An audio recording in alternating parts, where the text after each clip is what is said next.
பிஸ்மில்லா வஸ்ஸலாத்து வஸ்ஸலாமு அலா ரசூலுல்லாஹி ஸல்லல்லாஹு அலைஹி வஸல்லம். கண்ணியத்திற்குரியவர்களே, இன்று இஸ்முல் ஆலம், அதாவது எந்த பெயரை சொல்லி அல்லாஹ்வுடைய எந்த பெயரை சொல்லி அல்லாஹ்விடம் பிரார்த்தனை செய்தால் நம்முடைய பிரார்த்தனை ஏற்றுக்கொள்ளப்படுமோ அதை பற்றி பார்க்க இருக்கின்றோம். கண்ணியத்திற்குரியவர்களே, அல்லாஹ்வுடைய மாபெரும் கிருபையினாலே குர்ஆனிலே அல்லாஹ் சுப்ஹானஹு வ தஆலா எல்லா பிரச்சனைகளுக்கும் தீர்வு வைத்திருக்கின்றான். அல்லாஹ்வுடைய பெயரை கொண்டு நாம் அனைத்தையுமே அடைந்து விட முடியும். அல்லாஹ் குர்ஆனில் சொல்கின்றான், நுனஸ்ஸிலு மினல் குர்ஆனி மா ஹுவ ஷிஃபாஉ ரஹ்ம. குர்ஆனிலே நாம் நோய் நிவாரணத்தையும் கிருபையையும் அனைத்து பிரச்சனைக்கும் தீர்வை தரக்கூடிய கிருபையையும் இறக்கி வைத்திருக்கின்றோம் என்று சொல்கின்றான். ஆகவே நம்முடைய வாழ்க்கையிலே எவ்வளவு பெரிய பிரச்சனையாக இருந்தாலும் நாம் குர்ஆனை கொண்டும் நபி முஹம்மத் ஸல்லல்லாஹு அலைஹி வஸல்லம் அவர்களுடைய வழிகாட்டலை கொண்டும் நாம் நிவாரணம் பெறலாம். அனைத்து நோய்க்கும் நிவாரணம் பெறலாம். நம்முடைய வாழ்க்கையில் ஏற்படக்கூடிய அனைத்து பிரச்சனைக்கும் நிவாரணம் பெறலாம். ஆகவே அதற்கு நாம் என்ன செய்ய வேண்டும் என்று சொன்னால், அதற்கு முன்பாக இதற்கு முன்பு நாம் ஒவ்வொரு பிரச்சனைக்கும் குர்ஆனை கொண்டு எவ்வாறு தீர்வு காண்பது என்பதை பேசியிருக்கின்றோம். அதனை பார்க்க விரும்புபவர்கள் நீங்கள் இப்போ பார்க்கக்கூடிய இந்த வீடியோ கீழே பாருங்க. கீழே பிரைட் தமிழ் பயான் இருக்கும், எழுதியிருக்கும், இங்கிலீஷில் இருக்கும், தமிழ்லையும் எழுதியிருக்கும். அதை நீங்கள் தொட்டிங்கன்னு சொன்னால் என்னுடைய சேனல் ஓப்பன் ஆயிரும். அதில் எல்லா இதுக்கு முன்பு போட்ட அத்தனை வீடியோவுமே இருக்கும். நீங்கள் ஒன்றா செக் பண்ணி உங்களுக்கு என்ன தேவையோ எடுத்துக்கொள்ளலாம். எந்த பிரச்சனைக்கு எப்படி ஓத வேண்டும் என்று எடுத்துக்கொள்ளலாம். அது மாத்திரமல்ல, நம்முடைய இதயத்தை சுத்தம் செய்யக்கூடிய நாம் ஓதணும்னு சொன்னால், வணங்கணும்னு சொன்னால், இதய சுத்தம் இருந்தால் அது பல மடங்கு 70 மடங்கு பயனுள்ளதாக இருக்கும். அப்போ அந்த இதய சுத்தத்தை தரக்கூடிய இதயத்துக்குரிய ஆரம்ப பயிற்சியும் கொடுத்துருக்கிறேன். அந்த பயிற்சி எவ்வாறு செய்வது என்பதை தெரிந்து கொண்டு அதை நீங்கள் காலை மாலை அரை மணி நேரம் செஞ்சுட்டு நாம் சொல்லக்கூடிய முறையிலே இந்த குர்ஆனுடைய வசனங்களை ஓதிட்டு வந்தீங்கன்னு சொன்னால் எல்லா பிரச்சனைக்கும் தீர்வு இருக்கிறது. அதை நீங்கள் அதில் பார்த்துக்கலாம் இன்ஷா அல்லாஹ். அது மாத்திரம் இல்லாமல் புதிதாக வந்திருக்கக்கூடியவங்க வலது பக்கம் பாருங்க, சப்ஸ்கிரைப்னு சொல்லிட்டு ஒரு சிவப்பாக ஒரு பட்டன் இருக்கும். அதை நீங்கள் அழுத்துனீங்கன்னா ஒரு பெல் பட்டன் வரும். அதையும் அழுத்தினீங்கன்னா 3 பெல் வரும். அதில் மேலே உள்ள ஆளுங்கிற பெல் அழுத்தினீங்கன்னு சொன்னால் நான் போடக்கூடிய வீடியோக்கள் உடனுக்குடன் உங்களுக்கு வரும். கண்ணியத்திற்குரியவர்களே, இந்த வீடியோ உங்களுக்கு பிடிச்சதுன்னு சொன்னால் எல்லா மக்களுக்கும் இதை நீங்கள் ஷேர் செய்து நீங்களும் அழைப்பு பணியிலே ஒருவராக ஆய்கொள்ளுங்கள். நீங்களும் மற்றவர்கள் தங்களுடைய பிரச்சனையை தீர்த்துக் கொள்வதற்கு காரணக்காரராக ஆய்கொள்ளுங்கள். கண்ணியத்திற்குரியவர்களே, இப்பொழுது இஸ்முல் ஆலம் என்றால் என்ன?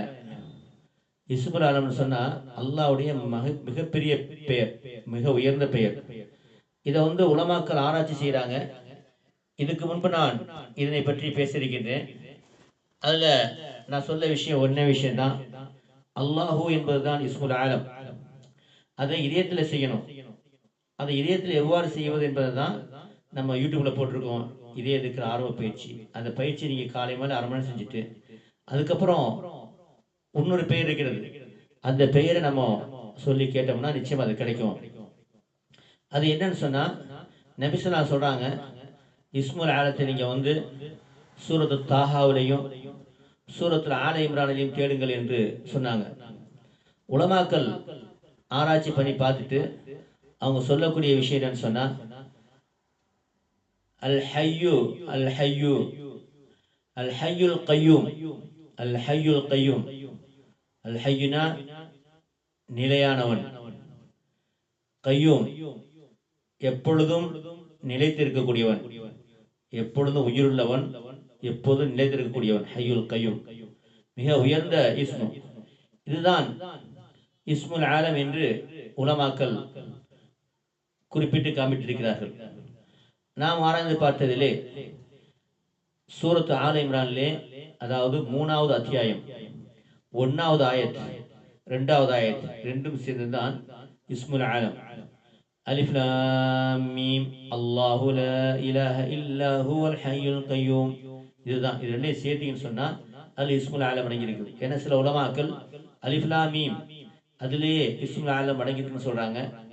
அதனால இது ரெண்டையும் சேர்த்து நம்ம ஓதிட்டு வந்தோம்னு சொன்னா நமக்கு இதை செய்ய, அதாவது இதை டெய்லி ஓதி நம்முடைய வாழ்க்கையில ஒரு அங்கமா ஆக்கிட்டோம்னா, நமக்கு எப்பெல்லாம் பிரச்சனை வருதோ அப்போ இத சலவாத்தையும் இதையும் 3 தடவை ஓதி துவா செய்யும் போது அது உடனடியாக கபூலாக பார்க்க முடியும். இஸ்முல் ஆலம் அப்படிங்கிறதுனா அதை நம்ம பயிற்சி செய்யணும், அப்படி விடக்கூடாது. இதை டெய்லி என்ன செய்யணும், நம்முடைய வாழ்க்கையில ஒரு அங்கமா ஒரு குறிப்பிட்ட நேரத்தில் நான் சொல்லக்கூடிய முறையில் செஞ்சீங்கன்னு சொன்னா ஒரு 20 நிமிஷம் தான் ஆகும். அதை ஓதிட்டே வந்தீங்கன்னு சொன்னா அதை ஓதிட்டு முடிக்கும் போது கூட என்ன செய்யலாம், உங்களுடைய தேவைகளை கேட்டு முடிக்கலாம். அப்படியே நீ ஓதிட்டு வரும் பொழுது எந்த தேவை நீ கேட்டாலும் அந்த தேவைகள் நிறைவேறுவதை பார்க்க முடியும். எவ்வளவு பெரிய பிரச்சனையா இருந்தாலும் அந்த பிரச்சனைகள் அது உங்களை விட்டு போவதை பார்க்க முடியும். எப்படி ஓதுறது அப்படின்னு சொன்னா, முதல்ல சலவாத் ஸல்லல்லாஹு அலா முஹம்மத் ஸல்லல்லாஹு அலைஹி வஸல்லம் 100 தடவை இது கட்டாயம் நீங்க ஓதிட்டு வரணும். ஏன்னு சொன்னா 100 தடவை ஓதும் பொழுது அல்லாஹ்வுடைய ரஹ்மத் 1000 தடவை இறங்குகிறது. நபி ஸல்லல்லாஹு அலைஹி வஸல்லம் ஹதீஸ்ல வருகிறது, என் மீது யாராவது ஒருவர் ஒரு தடவை ஸலவாத் சொன்னா அல்லாஹ் அவர் மீது 10 தடவை ஸலவாத் சொல்கிறான். உலமாக்கள் குறிப்பிடுகிறார்கள், ஸலவாத் என்பது ரஹ்மத், அல்லாஹ்வுடைய ரஹ்மத் 10 தடவை இறங்குகிறது. இப்ப நீங்க 100 தடவை ஓதிட்டீங்கன்னு சொன்னா 1000 தடவை அல்லாஹ்வுடைய ரஹ்மத் இறங்குகிறது. நீங்க பிரார்த்தனை செய்யறதுக்கு முன்னாடி அல்லாஹ் ரஹ்மத்தோட நீங்க என்ன செய்றீங்க, பிரார்த்தனை செய்றீங்க. அது மாத்திரம் இல்லாம ஒரு ஹதீஸ்ல வருகிறது, எந்த துவாவில் சலவாத்து ஓதப்படவில்லையோ அது வானத்தில் நிற்கிறது. அப்போ சலவாத்து ஓதுவது நாம் துவா கபூலாவதற்கு காரணம் அமைகிறது. மறுமையிலே நபி முஹம்மத் ஸல்லல்லாஹு அலைஹி வஸல்லம் அவர்களுடைய ஷஃபாத் என்று சொல்லக்கூடிய பரிந்துரை கிடைப்பதற்கு காரணம் அமைகிறது. அதனால சலவாத்துக்கு ஏற்பட்ட விசேஷங்கள் இருக்கிறது. நேரத்தை கருதி அதாவது கொஞ்சமாக சொல்லிக் கொள்கின்றேன். இப்போ 100 தடவை நீங்க என்ன செய்யணும் சொன்னா சலாத் ஓதிக்கணும். லா இலாஹ இல்லா அன்த சுப்ஹானக இன்னி குன்து மினல் ஸாலிமீன், இது 100 தடவை. இது யூனுஸ் அலைஹிஸ்ஸலாம் ஓதின துவா. நபி ஸல்லல்லாஹு சொன்னாங்க, யார் ஒருவர் இந்த துவாவை ஓதி பிரார்த்தனை செய்கிறார்களோ, என் உயிர் யார் கையில் இருக்கிறதோ அந்த அல்லாஹ் மீது ஆணையாக அவருடைய துவா ஏற்றுக்கொள்ளப்படும். நபி முஹம்மத் ஸல்லல்லாஹு அலைஹி வஸல்லம் சும்மா சொன்னவை போதுமானது. நம்முடைய யகீன் உறுதிப்பட வேண்டும், நம்பிக்கை உறுதிப்பட வேண்டும் என்பதற்காக வேண்டி அதை சொல்றாங்க. அதுக்கப்புறம் லா ஹவ்ல வலா குவத்த இல்லா பில்லாஹில் அலில் அலீம், வலா ஹவ்ல வலா குவத்த இல்லா பில்லாஹில் அலில் அலீம், இது 100 தடவை. ஏன்னா ஹதீஸ்ல வருகிறது, யார் இதை 100 தடவை ஓதுறாங்களோ, அதாவது யார் இதை ஓதுறாங்களோ 99 நோய்க்கு அதுல ஷிஃபா இருக்கிறது என்று சொல்கிறார்கள். இதை நீங்க என்ன செய்ய சொன்னா 100 தடவை ஓதிக்கொள்ள வேண்டும். அடுத்ததாக லா இலாஹ இல்லா அன்த சுப்ஹானக, அதுதான் ஓதியாச்சு. அலிஃப் லாம் மீம் அல்லாஹு லா இலாஹ இல்லா ஹுவல் ஹய்யுல் கய்யூம், இது இஸ்முலான்னு சொல்லக்கூடிய இஸ்முல் ஆலம், அல்லாஹ்வுடைய மகத்தான பெயர். எந்த பெயரை சொல்லி கேட்டால் அது கிடைக்குமோ இதை என்ன செய்யணும், இதை 313 தடவை, அப்படி இல்லைன்னு சொன்னா 100 தடவை. 313 சிறப்பு, 100 தடவையோ 313 தடவை ஓதிட்டு அதுக்கப்புறம் உங்களுக்கு என்ன தேவையோ அது அல்லாட்ட 7 தடவை கேளுங்க. திரும்ப சலவாத்து 100 தடவை ஓதுங்க. இந்த முறையில நீங்க முடிந்தா காலை மாலை, அப்படி இல்லையா ஒரு நாளைக்கு ஒரு தடவை மட்டும் ஓதிட்டே வந்தீங்கன்னு சொன்னா உங்களுடைய தேவை எவ்வளவு பெரிய தேவையா இருந்தாலும் அது நிறைவேறுவதை நீங்கள் பார்க்க முடியும்.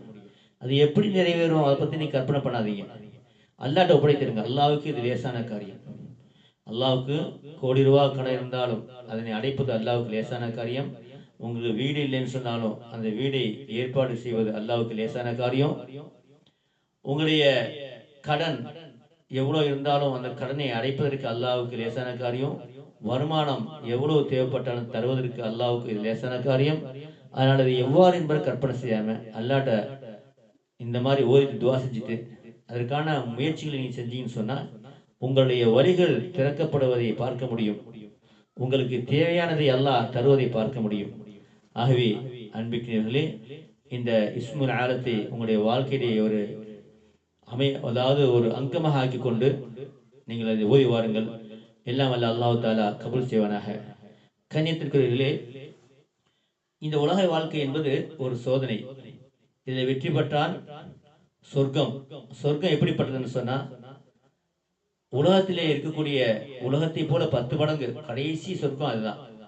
உலகத்தில் உள்ள ஆட்சியை போல எவ்வளவு மடங்கு நினைச்சு கூட பார்க்க முடியாது. நமக்கு உதவியாக ஆண்கள், பெண்கள், வேலைக்காரர்கள், வேலைக்காரிகள், அழகான ஹூலியன் சொல்ற பெண்கள், நமக்கு தேவையான அனைத்தையுமே ஃப்ரீயா தரக்கூடியது தான். அதை நோக்கி தான் நம்முடைய பயணம். இது யார் வெற்றி பெற்றவர்களுக்கு. இது தோல்வி அடைந்தால், இறைவனுடைய கட்டளையை மீறி நடந்தால் அவங்களுக்கு போகக்கூடிய இடம் நரகம்தான். ஒரு சின்ன நெருப்பை கையில வைத்தாலும் தாங்க முடியாது. நரகத்திலே கோடானு கோடி வருடங்கள் எரிக்கப்பட்டால் தாங்க முடியுமா? யார் புத்திசாலி? இந்த உலகத்துல சொர்க்கத்தை நாடி, இறைவனை நாடி, இறைவனை பொருத்தத்தை நாடி, அல்லாஹ்வுடைய கட்டளையும் அல்லாஹ் ரசூலுடைய கட்டளையும் யார் பின்பற்றுகிறாரோ அவர்தான் புத்திசாலி. அவர்தான் என்ன செய்வார்? நரகத்தை விட்டு பாதுகாக்கப்பட்டு சொர்க்கம் செல்வார். ஆகவே அப்படிப்பட்ட புத்திசாலி கூட்டத்தில் நாம் ஆக வேண்டும். நம்முடைய வாழ்க்கையிலே 5 விஷயங்களை கட்டாயம் கடைபிடிச்சின்னு சொன்னா உங்களுக்கு வெற்றி நிச்சயம். ஒன்னாவது என்னன்னு சொன்னா, இஸ்லாமிய கடமைகளில் 5 நேர தொழுகை அந்தந்த நேரத்திலே தொழுக வேண்டும். சுன்னத்தான நஃபிலான வாஜிபான தொழுகைகளை சரியாக தொழுக வேண்டும். தஹஜ்ஜத், இஷ்ராக், லுஹா, அவ்வாபின் தொழுவதற்கு முயற்சி செய்ய வேண்டும். ஏழைகளுக்கு ஜகாத் கொடுத்து வர வேண்டும். அது மாத்திரமில்லாமல் வாய்ப்பு இருந்தால் ஏழைகளுக்கு உணவு கொடுக்க வேண்டும், தர்மம் செய்ய வேண்டும். ரமலான் மாதத்தில் 30 நோம்பும் நோக்க வேண்டும். ரமலான் இல்லாத நாளங்களிலே வாய்ப்பு இருந்தால் வியாழக்கிழமை, திங்கட்கிழமை, பிறை கணக்கிலே 13, 14 நோம்பு நோக்க முயற்சி செய்ய வேண்டும். இது சுன்னத்து. யாருக்கு ஹஜ்ஜு கடமையா இருக்கிறதோ இளம் வயதிலேயே ஹஜ்ஜு செய்து விடுங்கள். 2வது விஷயம் என்னன்னு சொன்னா, காலை மாலை தஸ்பீஹாத்தில் உங்களை அங்கமாக ஆக்கிக் கொள்ளுங்கள். 24 மணி நேரத்துக்கு டைம் போட்டுருங்க. சுப்ஹானல்லாஹ் வல்ஹம்துலில்லாஹ் வலா இலாஹா இல்லல்லாஹ் வல்லாஹு அக்பர் வலா ஹவ்ல வலா குவத்த இல்லா பில்லாஹில் அலீம். இது 150 தடவை. லா இலாஹா இல்லல்லாஹ் வஹ்தஹு லா ஷரீக லஹு லஹுல் முல்கு வல் ஹம்து வஹுவ அலா குல்லி ஷைஇன் கதீர் 100 தடவை. இது யார் காலை மாலை ஓதிட்டு வர்றாங்களோ நான் சொன்ன மாதிரி அந்த எண்ணிக்கையில அன்று முழுவதும் ஷைத்தானை விட்டு பாதுகாப்பு கிடைக்கும். அன்று யாரெல்லாம் அமல் செய்திருக்கிறார்களோ அவர்களை விட அதிக அமல் செய்த கூட்டத்தில் இவங்க வாங்கி விடுவாங்க. அதுல 2வது விஷயம் என்னன்னு சொன்னா, இஸ்திஃபார், அஸ்தக்ஃபிருல்லாஹ் வ அத்தூபு இலைஹ். இது காலை மாலை 100 தடவை ஓதுவாங்க. உங்களுடைய உணவுடைய வாசல் திறக்கப்படும், பரக்கத் அதிகமாக இறங்கும். அதுல 3வது விஷயம் என்னன்னு சொன்னா, ஸலவாத், ஸல்லல்லாஹு அலா முஹம்மது ஸல்லல்லாஹு அலைஹி வஸல்லம் காலை மாலை 150 தடவை ஓதிட்டுவாங்க. அப்புறம் மொத்தம் 300 ஆகிறது. அல்லாஹ்வுடைய ரஹ்மத் 3000 தடவை இறங்குவதற்கு காரணமாக அமைகிறது. நபி ஸல்லல்லாஹு அலைஹி வஸல்லம் சிபாரிசு கிடைப்பதற்கும் நம்முடைய துஆ கபூலாவதற்கும் காரணமாக அமைகின்றது. 4வது விஷயம் என்னன்னு சொன்னா, குர்ஆனை காலை மாலை 1/2 மணி நேரம் ஓதிட்டுவாங்க. ஓத தெரியலையா, 3 மணி நேரத்துல தஜ்வீதுடன் ஓதுவதற்கு நாம் பாடம் வாட்ஸ்அப்ல ஏற்பாடு செய்திருக்கின்றோம்.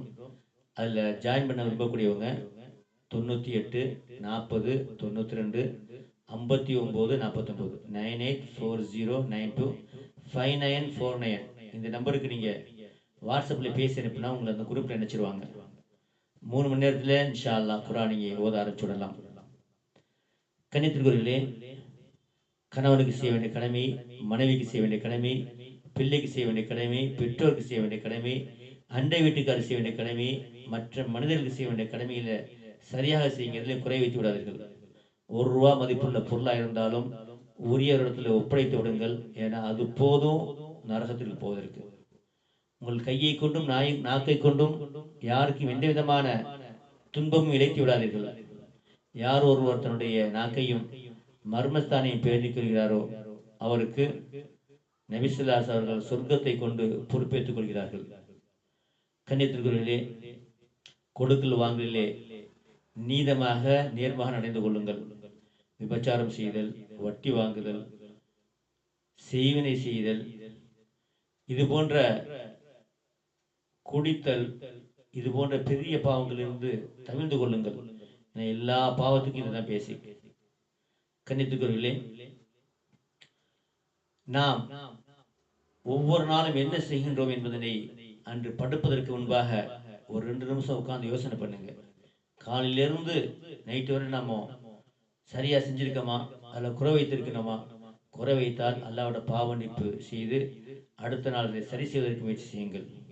கன்னித்துக்குரியவர்களே, நம்முடைய இதயத்தை பரிசுத்தம் செய்யக்கூடிய இதய திக்ர் நபி முகமது ஸல்லல்லாஹு அலைஹி வஸல்லம் உத்தரவின் பேரில் மறைக்கப்பட்ட இந்த இதய திக்ர் கற்றுக் கொடுக்கப்படுகிறது. இது செய்வதனால நம்முடைய தொழுகையிலே பயபக்தி உண்டாகிறது. அது மாத்திரமல்லாமல் இறை நெருக்கம், நபியுடைய நெருக்கம் ஏற்படுகிறது. இதை நீங்கள் செய்கிறதுக்கு, கற்றுக்கிறதுக்கு நான் சொல்லக்கூடிய நம்பருக்கு நீங்கள் வாட்ஸ்அப்பில் பேசி அனுப்பினீங்கன்னா உங்களை இந்த குரூப்பில் நினச்சிருவாங்க. 90 25 96 93 55 இந்த நம்பருக்கு பேசி அனுப்பினா குரூப்பில் நினச்சிருவாங்க. அது மாத்திரம் இல்லாமல் என்னுடைய வீடியோக்களை பார்த்தீங்கன்னா அதுலேயும் உங்களுக்கு இந்த வீடியோக்கள் போடப்படும். ஆகவே கன்னித்துக்குரியவர்களே, இதனை அனைவருக்குமே ஷேர் செய்து நன்மையிலே நீங்கள் பங்குதாராகிக் கொள்ளுங்கள். எல்லாம் வல்ல அல்லாஹ் தஆலா கபூல் செய்வானாக. வாஹிது அல்ஹம்துலில்லாஹி ரப்பில் ஆலமீன். அஸ்ஸலாமு அலைக்கும் வரஹ்மத்துல்லாஹி வபரகாத்துஹு.